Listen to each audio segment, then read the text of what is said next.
recorder. So I am recording it now, and I will share that with you. And what else do we have here?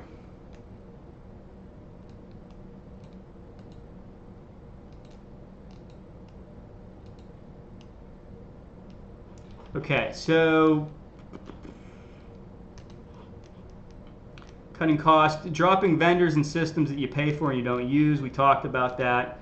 Change vendors and providers if you can find a better one for a similar or a better price. So you need to be aware of what's out there. If you've been using the same vendor for a while, there's a good chance you're paying too much for it, because as technology develops, these things that we use, it gets cheaper and cheaper.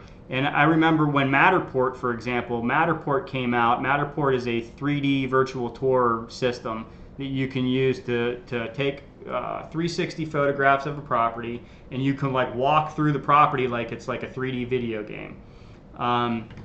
When Matterport first came out, there was like no option for you to get it affordably. It was like $4,000. Like you just had to pay $4,000 for the camera, and you had to pay a ridiculous amount of money per month for the product. So if you look at a product like that, if you were using it then and the subscription prices have changed, you want to get the lower price, and you want to call and get the lower price. And I looked at that today or last week, and like the cameras right now, the Matterport cameras are still expensive, but other companies are starting to come out with these cameras that are extremely affordable. You can get a good camera for $300 or $400, and Matterport's maybe like $25 a month.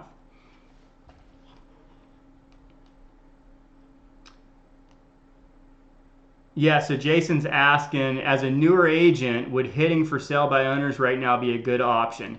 Absolutely. And what you're going to see right now, the for sale by owners don't realize it, but they're about to get destroyed.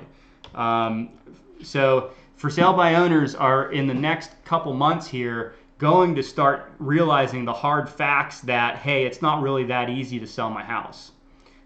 So there's going to be, what you see is when a buyer's market hits, the for sale by owners drop, and they start listing with real estate agents. So the for sale by owners list with real estate agents goes up. All right. So yes, definitely, I would be hitting up for sale by owners. And why do I think 60% of agents will be out of the business? Because that's how it worked in 2008, and I think this is going to be worse than 2008. So in 2008 you had, and the other thing about 2008 was you were also seeing like a clash of generations back then too. Like our stupid MLS had just like went internet, right? In 2008, it had gone to the internet for like a year or 2 years. It was like brand new to them. So you saw like these agents that were used to being handed this book that was the MLS every week. They went from having to deal with a flip-through book to having to sit down and type like this and type in their search and figure out how to use the MLS, which was like always been horribly clunky. Like it's the most non-organic or whatever you want to call it system out there. So you also had, the thing about 2008 is you had that clash of generations and the clash of technology versus the old school way of doing things. And I think that also helped to put a lot of agents out of business as well, because not only did they have a market crash, but they also had to learn a whole bunch of new things that they didn't want to learn. So they just figured, well, it's time for me to retire.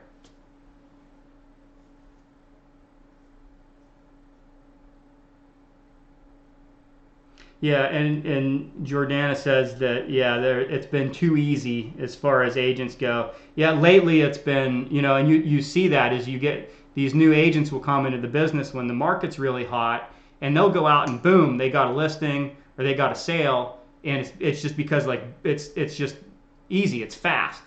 Everybody can buy, everybody can sell, the prices are good, and all they have to do is just get lucky. But when the market shifts, then you've got these agents that were used to that, then their deals start falling through and it starts to get hard and they have to negotiate harder and they get beat up by the experienced agents, and then they just think, man, I just need a job. So we're going to see that, especially I've interviewed a lot of agents in the last year, like as new agents that were like talking to me about the team and whatnot, and they're not ready for this. No way. It's totally different market that we're heading into.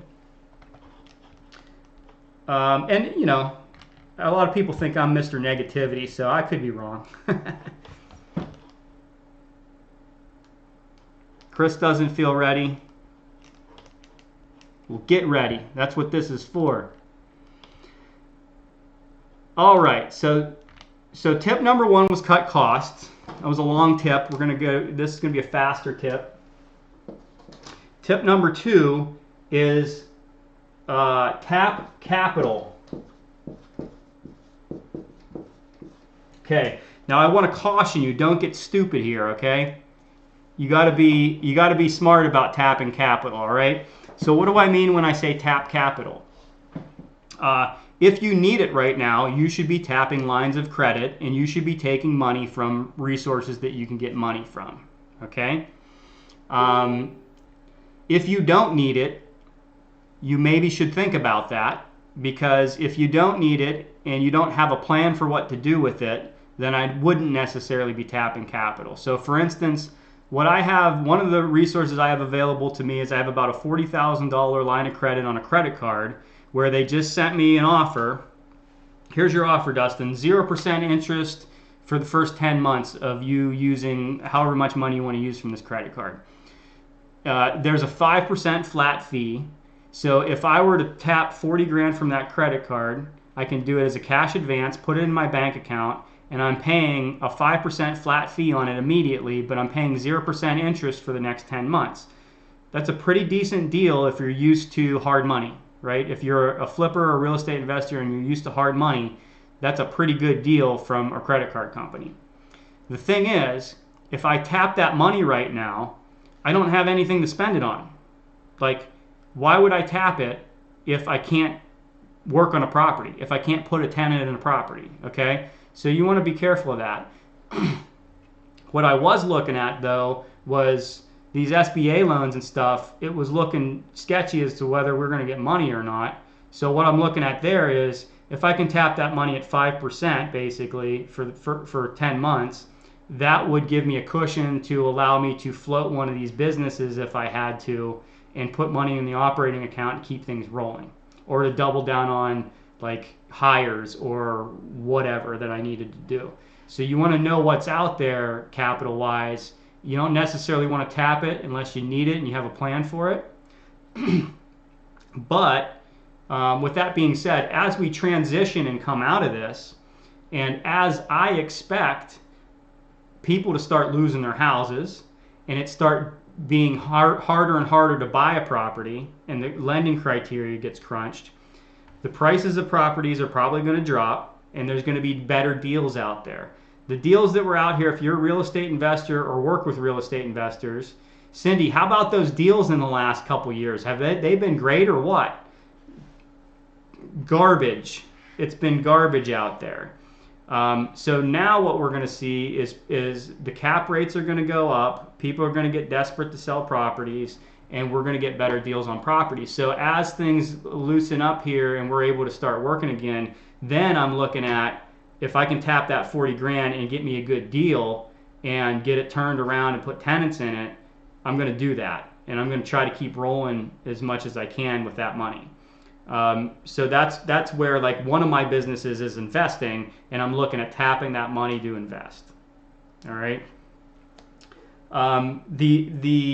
So resources for tapping.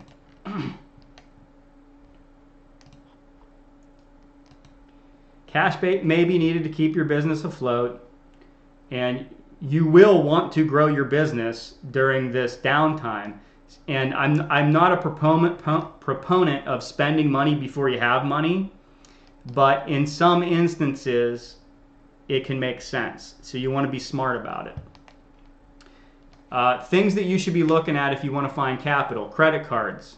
If you already have credit cards, get your lines of credit extended. Get them maxed out. You want as big of a line of credit as possible.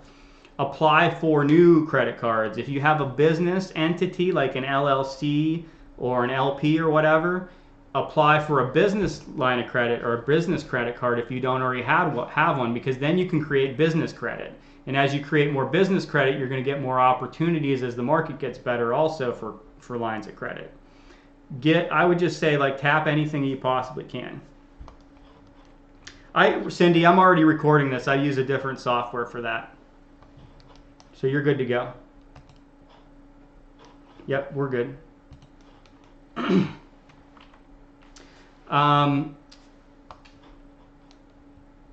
So credit cards, lines of credit, business lines of credit, these SBA loans that are out there, if you haven't already applied for them, apply for them. I finally got my response today for the 2 disaster loans that I applied for, so it looks like we will be getting money for 2 of my businesses through the disaster loan program. I am going to apply for all of my sole proprietor businesses that I have. Every business that I have, I'm applying for the EIDL disaster loan advance. Because if I can get $1,000 for every one of those businesses, that's going to help me in some way, right? Most of those businesses are real estate holding companies, and I am having at least, I got 6 properties or 6 units that I'm having difficulty with right now because I have tenants that took advantage of this situation. I have a tenant that said, oh, I lost my job, I can't pay rent. And we said, dude, you're getting an extra $600 a week from unemployment, and there's a stimulus check coming to you. Like, you're going to have more money in the next couple months than you would employed, because he actually, if you calculate that, in Pennsylvania, people who are making like less than $15, $14 an hour, they're going to make more money on unemployment than they were employed. Okay, so it applies in PA for sure. One of my employees, her brother, already got an extra payout, his last payout. So we've got tenants that aren't paying rent and taking advantage of the situation. I have units that are vacant that we just renovated and we were getting ready to put on the market, and now we can't show the properties. Like, we're doing virtual tours, but it's the same thing with tenants. What tenant wants to rent a property that they can't look at first? Some of them are, but not a lot of them. So, if I can get $1,000 from that will be helpful, and it's not going to cover what I'm losing. So I am going to apply for additional money from the SBA loans for all of my companies. If I can tap, and who knows, if I can tap a couple $100,000 on an SBA loan that's at 3.25%, I'll spend that money. I'll find properties to buy. Especially, and you want to be careful. You don't want to tap money for your pencil making business and then start buying real estate with it. That could get you into some trouble. But if you have a real estate holding company and you're tap an SBA loan and you buy real estate with it, that should be legal. So apply for those, get your grants, any sort of grants you can get. As a sole proprietor, which is what a lot of real estate agents are, whether you have an LLC or not, you can still apply for the SBA disaster loan advance. Do it. You should do it.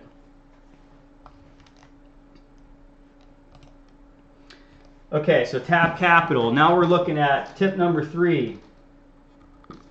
We're going to say 4x your lead generation. So somebody had mentioned lead generation and calling their database. And that should be one of the things that they're doing. So 10, 20 a day from Cindy. She said call 10 to 20 people a day and see how they're doing and see if you can just help. That mixes 2 things, right? We need to up our lead generation game, and we also need to focus on being, our conversation needs to be more gentle and less pushy and more helpful, okay? So I would say what I'm doing is I want to generate 4 times more leads than I think I normally would need, okay? So, for instance, if I'm generating 100 leads a month and we're closing 8 deals a month, I want to generate 400 leads a month in order to continue closing 8 deals a month, all right? Lead generation goes for any business. If you're selling pencils or widgets on an online store, you're probably going to have to generate 4 times as many buyers as you normally would, because now people are starting to lose money, lose income, and they're not spending money as much. So you're going to have to generate more leads to get the same amount of business. So understand that and go after that, and you want to look at not only doing it, but cost-effective ways of doing it. You should not be spending like these real estate agents who are paying for Zillow zip codes, and they're paying like $1,000 a month, $2,000 a month, and they're getting like 4 pre-qualified leads for $1,000 a month. Like, that's freaking nuts. In my mind, that's insane. I did it before, so I'm allowed to say it's insane because I've tried it. And yes, the leads were better qualified than most leads. However, it was a better market when I was getting those leads. As we shift into a buyer's market, I think Mike Netzel had said it, a buyer's market's not good for anybody. They call it a buyer's market, but it's not good for buyers either, because a lot of the buyers who want to buy can't buy. They're not going to be qualified to buy. So those leads that you're paying for $1,000 a month for, when you get 4 of them, you might be lucky to even get 1 of them qualified anymore. So you want to watch out for that, and you want to look at more conventional, organic lead generation and lead generation that's more cost effective. And it's the things, and it's the cost effective things are the things that agents and salespeople don't want to do, right? Call all your friends and family. I don't want to do that. I don't like bugging people. Well, you got to think about that. Do you want to spend an extra $3,000 a month on Zillow leads, or do you want to call your people for free? You really need to consider that. So find cost-effective ways.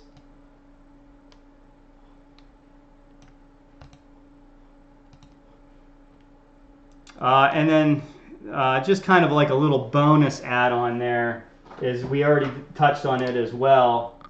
You really want to pre-qualify any of those leads way better than you used to. Way better than you used to. If it's a seller lead, if you're in real estate and it's a seller lead,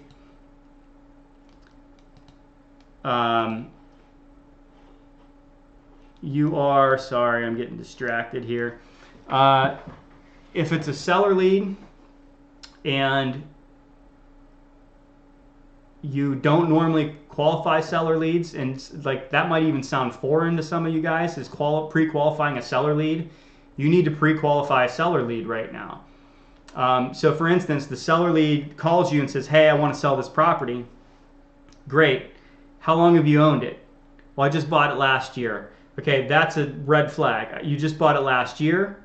The chances that you're going to be able to sell it for more than you paid for it is probably slim to none.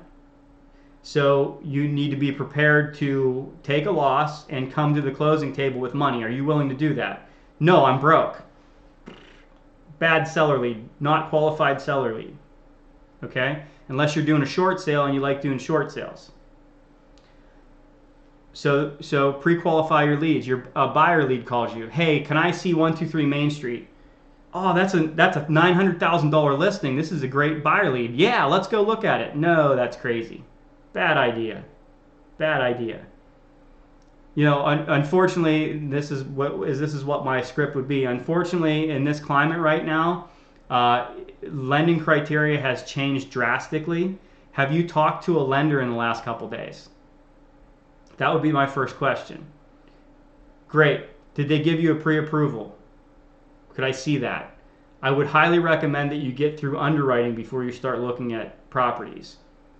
Have they given you a commitment letter yet? I would be looking for that commitment letter, because every bank right now will do full underwriting up front before a buyer even looks at a property, and that's what you should make sure that they do before you even show them a property, because that means that you have a pretty good chance of getting the closing table. It's still not guaranteed, because they could change underwriting terms before the closing.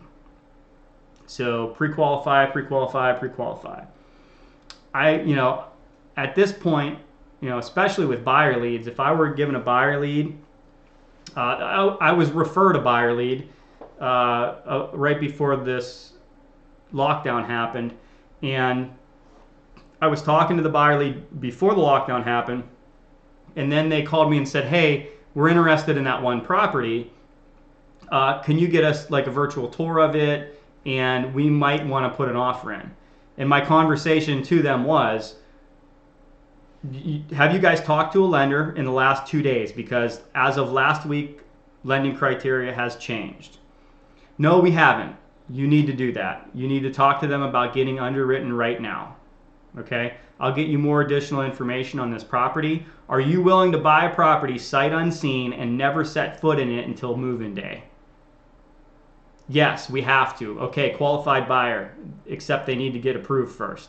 Okay, so that's the questions you need to be asking and the conversations you need to have. All right.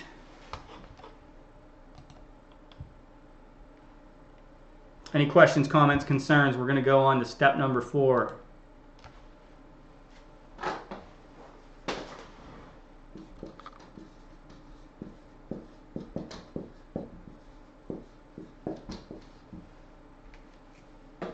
Okay, so step number 4 is adapt fast. Okay? So that means stay ahead of the curve.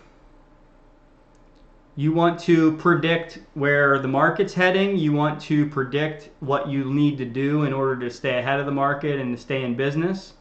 And the thing about predicting is that you may be wrong. You may not be right. But the good thing about business is if you're conservative and you are skeptical and you prepare for the worst and the worst doesn't happen, you'll usually do better than everybody else because most people don't prepare for the worst. I love optimistic people, but the people walking around saying everything will be fine in a couple weeks, everything will be fine, that's not reality. That's not reality.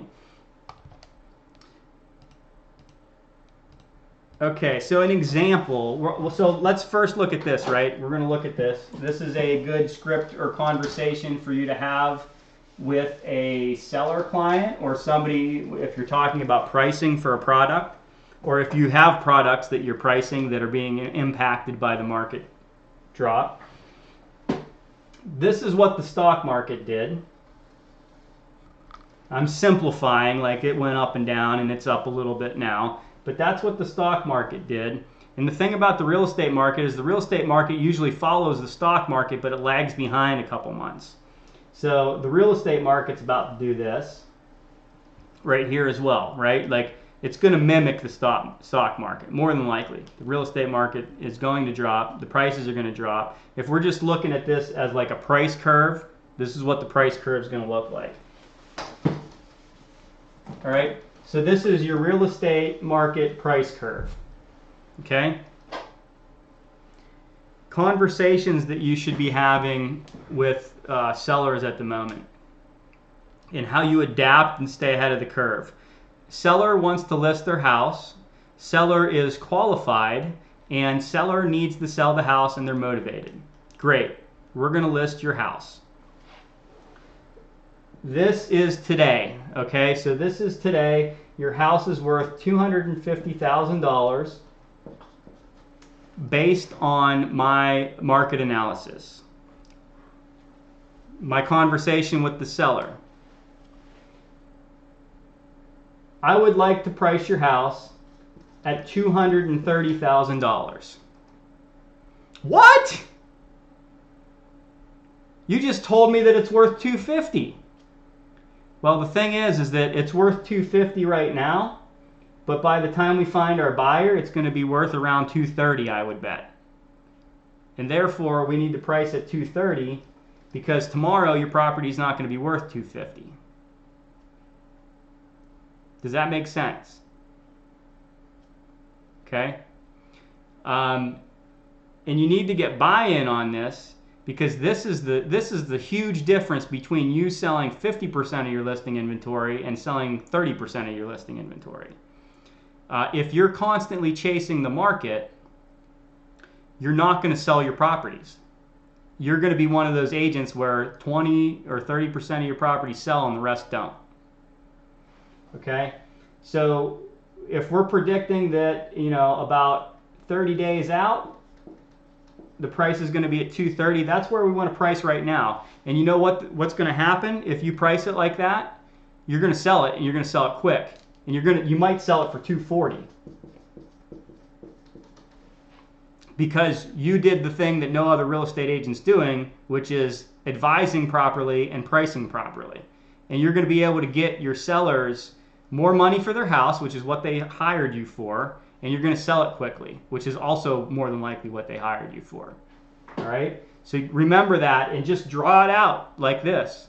This is, I had a listing presentation via Zoom. If we're talking about adapting, I had a listing presentation via Zoom, and I did this right here, and it's a Penn Hills seller, and their property was worth about 135 based on the market analysis, and I said you should price it at 125. And she said, why? And I explained this to her, and she said, you're right, I think that's a good idea. So that's how it works. And then they said, wait, we're going to flake out on you for a couple weeks here because we want to see what happens. So my conversation with them when they are ready to list is going to be, well, it was worth 135, and then it was worth 125. Now it's worth 115, so we should price it at 110. What? You should have listed when I told you to.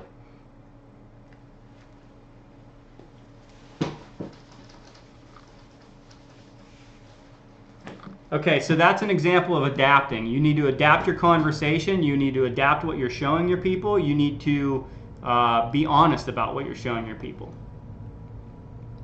Another great example. So about a week before the lockdown, we'll call it, in PA, my business partner and I went to our leasing agent, and we said to our leasing agent, hey, we think that we're going to have to be on lockdown here pretty soon. You should go and get video of every vacant property that we have and get really good pictures, and also get video of every property that there's a tenant in but they're turning over and we're going to have to put it on the market soon. And he said, I already did. That's adapting, and I like the fact that our freaking employee was thinking better than we were thinking. So Ronnie, shout out to Ronnie, he did an excellent job. He had all these videos already recorded, edited, and was putting them up on YouTube before we even thought about it. So that's adapting. And then, hindsight's 2020. Now that I think about it, I think, why didn't we have videos in the first place? You know what I mean? That should have been part of our policy in the first place. And I'm looking at these Matterport videos and these Matterport cameras, and I'm thinking, why didn't we do that in the first place? If we did that in the first place, we would probably be selling houses right now, selling listings that nobody else is selling, because our listings would all have virtual tours. So what I've learned from this, and what I'm going to enact as soon as we're able to leave our house and go to these properties, is every one of our property, no matter what price range it's in, is going to have a Matterport virtual tour from attic to basement. Because if this ever happens again, or the next wave of the virus hits and we can't show properties, I want to still be able to sell properties. So that's my big adaptation I'm taking from this. Zoom and Hangouts, if you guys haven't been using it, you're using it now, this is how it operates, get familiar with it. Google Hangouts is really easy to use, and it's also free, so if you want to do this and you don't want to pay for it, Google Hangouts is a good resource. Do your listing presentations via Google Hangouts. Do your buyer consultations via Google Hangouts. There's no reason why we can't do buyer consultations and listing consultations right now, other than the fact that if you want to meet in person. So we don't need to meet in person. And and on the bright side, the great thing about doing a listing presentation via Zoom is I don't have to drive there, and I don't have to drive back, and I don't have to sit in freaking traffic that I hate. Right? That's awesome. And if I don't convince them, I didn't waste my time driving out there and everything. You know what I mean? If they're not going to list with me, I didn't waste all that extra time. And I'm able to do more in my day by using these resources that we have available to us. Pre-inspections, Jackie, that's a great idea. Pre-inspections in the future. Have the pre-inspection done. have the great virtual tour online, have great photos online, have a nice seller disclosure, you're going to sell your property when everybody else can't.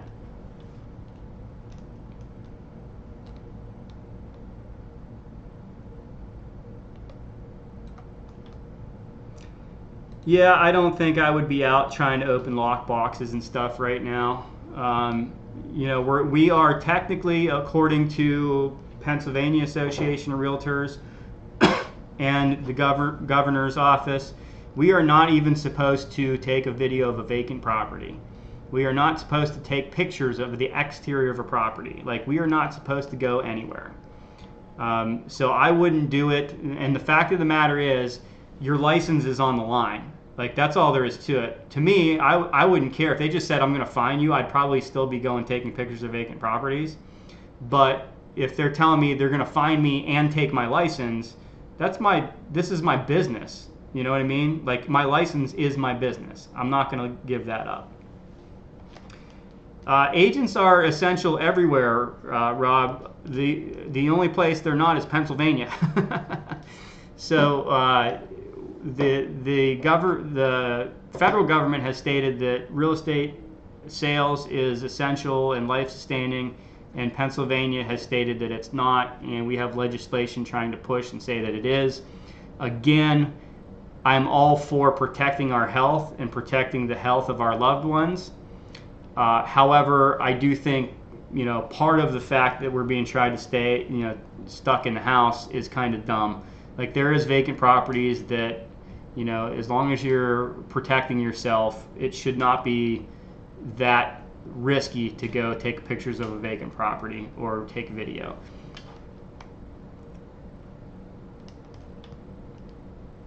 Yeah, and there's Jennifer put a good link in the chat box about that if you'd like to check it out. Yeah, and Jordana's right. Even if we are classified as essential and we are able to go back to work, it will not be the same. The market conditions are definitely different, and our working conditions will have to be different. If you're smart, there's going to be crazy people out there that are walking around without a mask on, and they say, I don't care, I'm a big and tough guy, I'll be fine. If they want to do that, that's fine. Like, our policy for our team is going to be mask and gloves, dispose of your gloves as soon as you leave the property before you get back in your car, sanitize your mask before you take it off and go anywhere with it. We're going to have a strict policy to make sure that our agents are healthy when we are able to actually get out there again. And that's the other thing to think about. This is kind of a sidetrack, but if you're running a business, you're running a business whether you're one person or you have people working for you. If you go out and tell your client that, hey, everything's cool, I'm able to still help you, and we're out there working knowing that there are health implications to it, and we're not doing everything we should to protect ourselves and our clients, and then one of our clients gets sick and one of our clients dies, and it was because you had a virus that you contracted to them because you weren't following instructions, you're getting sued big time. And if you think that there's not a whole bunch of attorneys out there just waiting for this crap to happen, there will be a lot of lawsuits due to it.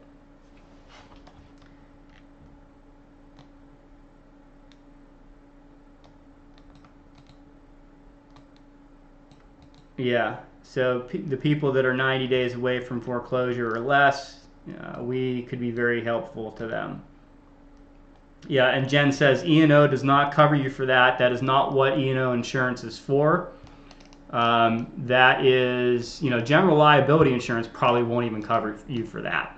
You need to really make sure you look at your insurance policies and know if you'd be covered if something like that were to happen. All right, so that's enough for adapting. Our step number 5 is going to be mindset and scripts. So step number 5 is change your mindset and change your scripts. You need to change the way your mind is functioning. You got to be ready for this, and you need to maintain a positive but realistic outlook for the future and stay focused on what your goals are. And you really need to focus on your goals, because if you don't hit your numbers and you don't know what your numbers are, you will not hit your goals. And if you don't hit your goals, you may not make it in this business, or any business for that matter. So get that mindset working, get in gear, get up. I had, somebody posted on Facebook, what's your new sleep schedule? My new sleep schedule is exactly what it was. I'm up at 7 o'clock, I'm ready to work by 8 or 8:30, and I'm freaking working. I'm sitting in my basement working. And I'm focusing on everything that I can do to prepare my business so I can continue to make money. And I exercise in the morning, I eat healthy, and that's what I've been doing for the last multiple years. And I intend to continue improving my daily routine and my morning routine. And I did not go into like I'm staying up till 2 a.m. and sleeping until noon because, hey, it's a vacation. This isn't a vacation. If you get lazy right now, you're screwed. Right?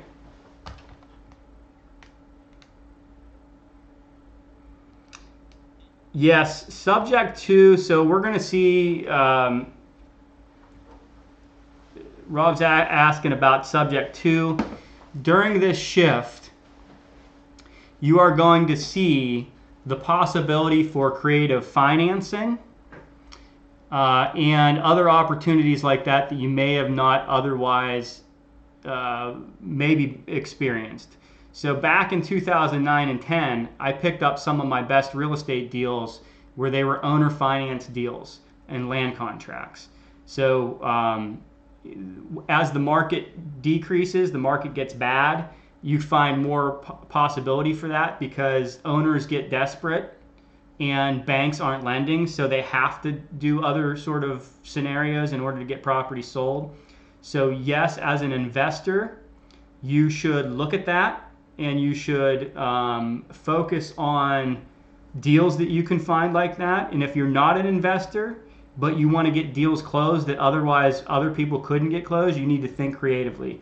One of the first times that this dawned on me, I had a listing and I could not sell this freaking listing. It was a $40,000 two-bedroom cottage in Plum in this nice little like private setting.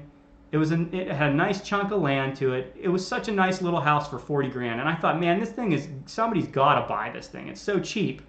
And it was like move-in ready. It was dated, but it was move-in ready. And I couldn't sell it. And eventually got a buyer lead, and they said that they were interested in it and wanted to take a look at it. And they said, would the owner consider doing owner financing? And I thought, man, I don't want to deal with this. But I called the owner and I said, what do you think? And he said, yeah, I might. It depends on what's going on. I showed the property. We ended up, they liked it. They wanted to buy it. They were going to buy it for full price, and they wanted to do a rent to own. And I talked to the owner and I said, you know what, this property's been on the market for a while. I can't believe we can't find a buyer, but this might be our opportunity. Let's think about doing this. And we ended up organizing it. So I got, as my commission, I got the first month's rent like you'd normally do a lease up. And then they had a lease where I had an addendum that referred to the sales agreement. And they had an option to enact that sales agreement within 2 years. So it was a lease with option to buy. And we ended up, they called like clockwork. He said, I'll call you in a year and we're going to buy this property outright. I said, great. Here's my contact information. Stay in touch. I followed up with them throughout the year, and then when 1 year mark hit, the buyer called me and said, we're ready to buy it, let's close. And they bought the property with cash and closed on it. So, and the whole scenario with that buyer was they couldn't get financing because he was like an executive and lost his job, and they ended up losing their house because they went totally belly up and they were underwater. So he was just kind of screwed because of the market conditions, but he had money. So we ended up making it work out. So those things like that. And I just sold a property like in the good market here where we did, it was like $5,000 to purchase the property. And then the buyer got all the back taxes and liens and everything. The property was worth nothing, basically.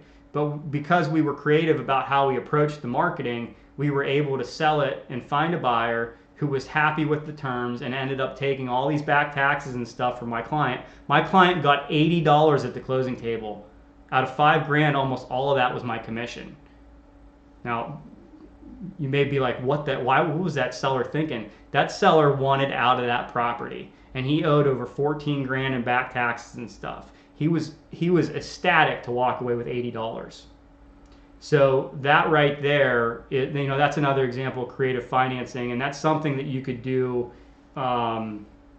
with deals. Any of these people that end up underwater in a situation where they're going into foreclosure or whatever.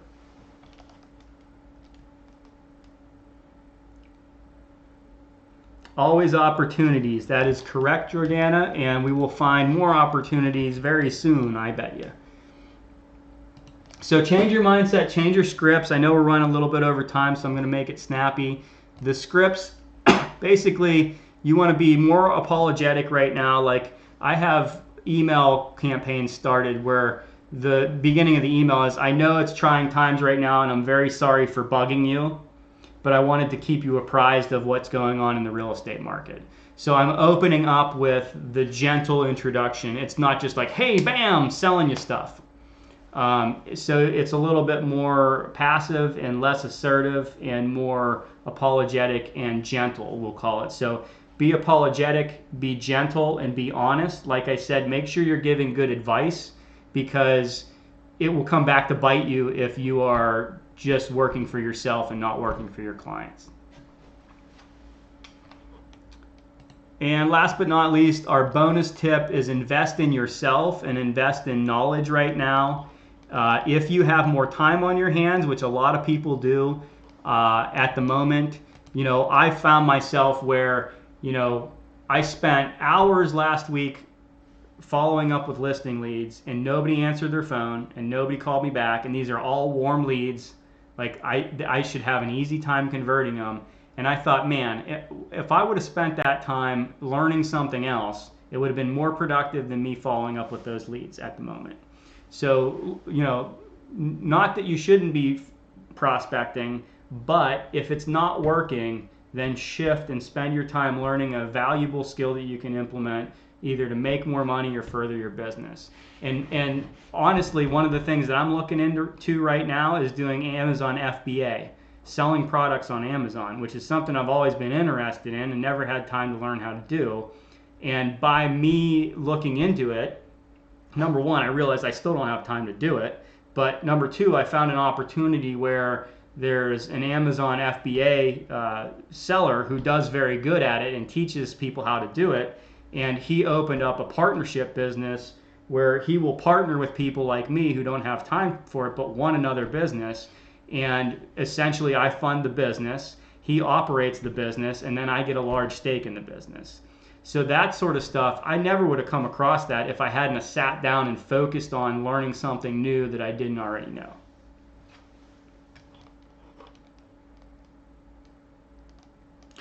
Jason. That sounds like a little bit more work than I'd be into. But there is a great market for flipping products like that, collectibles and that sort of stuff. Gary V is a great person to follow. Gary Vaynerchuk. He talks about flipping. He goes and buys stuff at flea markets and then sells them online for a profit.